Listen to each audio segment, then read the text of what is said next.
Marjorie, congratulations for winning second runner-up at Mutianang Palawan 2024. How do you feel right now? Thank you so much, sir. I'm feeling so... Hindi ko po ma-explain yung nararamdaman ko kasi very unexpected po. Kasi sa totoo lang po, there are times na gusto ko na po talagang mag-back out kasi po, meron pa akong severe tooth ache and kung mapapansin nyo naman po, namabaga po siya. But you know, with the help of God, she allows me to enter the top 5 and even though naka-second runner-up na po ako, sobrang fulfilling na po ako and I am so blessed to be your second runner-up Mutianang Palawan 2024 po. Thank you so much. Don't worry, hindi naman halata sa mga photos. Siguro ito yung mga isa sa mga naging hardships mo no, sa competition to date mo? I am very conscious po talaga sa mukha ko. I am feeling ko less beautiful ako. Feeling ko hindi ako nakakasabay sa kanila dahil nako-conscious po talaga ako na feeling ko sobrang pangit ko dahil sa magang. But you know, I'm still very thankful po talaga. Gusto mong pasalamatan? Well, hindi ko na po maisa-isa lahat, but I'm thankful po sa first of all sa family ko, sa lahat dahil galing pa po silang kuyo and nag-effort pa po para bumiyahe po dito.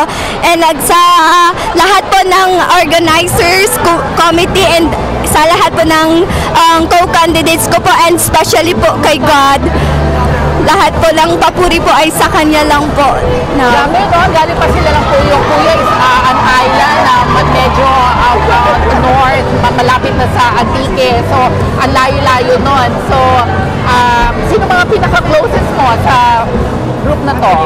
Well, ang pinaka-closest ko po is Miss Batarasa po talaga because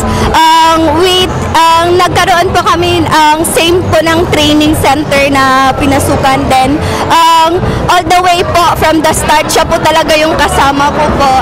And I am also lucky, thankful din na nakapasok po kaming dalawa all throughout po. Again, congratulations. Thank you so much po. Thank you so much po. Thank you.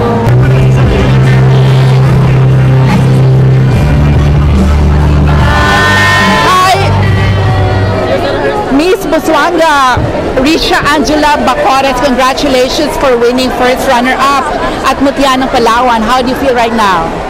Well, actually, I was overwhelmed kasi, I mean, I didn't expect that I would, to be in top 5 because like a lot of ladies that, work hard and for me, it's like overwhelming but I'm thankful kasi, it was like unexpected and thank God.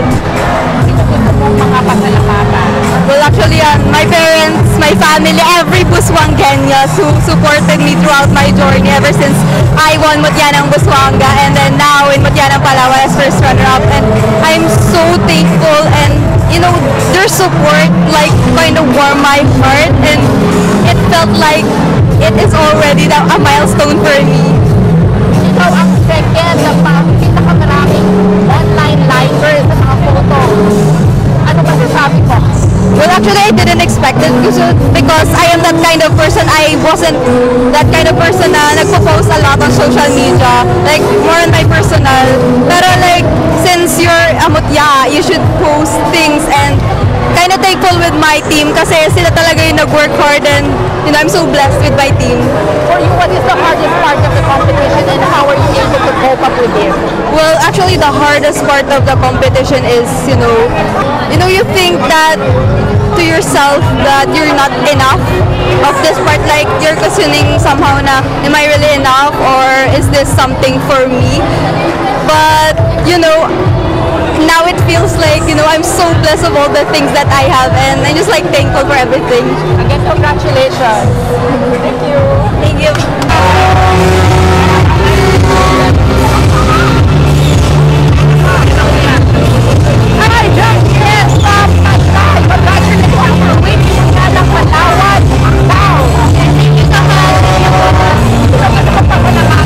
I just want to thank all my Taytayanos, my team who supported me throughout this journey. And I want to thank God because He guided me throughout this competition. And I was just so grateful tonight. Thank you so much all Taytayanos.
Bautista, and of course our municipality and my parents and the people who supported me. Thank you so much! Ikaw ang nanalong Darling of the Press. Meron ka na bang inkling na ikaw rin ang mananalong mutya ng Palawan? Actually, I don't have any idea. Kanina ay umiiyak lang ako sa backstage. Sabi ko, Lord, dapat ako yung manalo, Lord. Pero thank you so much. Ikaw rin ang nanalong Best in Long Gown, right? Sino ang designer ng iyong long gown? Of course, another dancer, Tom Fabula, the head of our team, Bautista. Sir, Ano ang mga hardships mo sa competition na ito?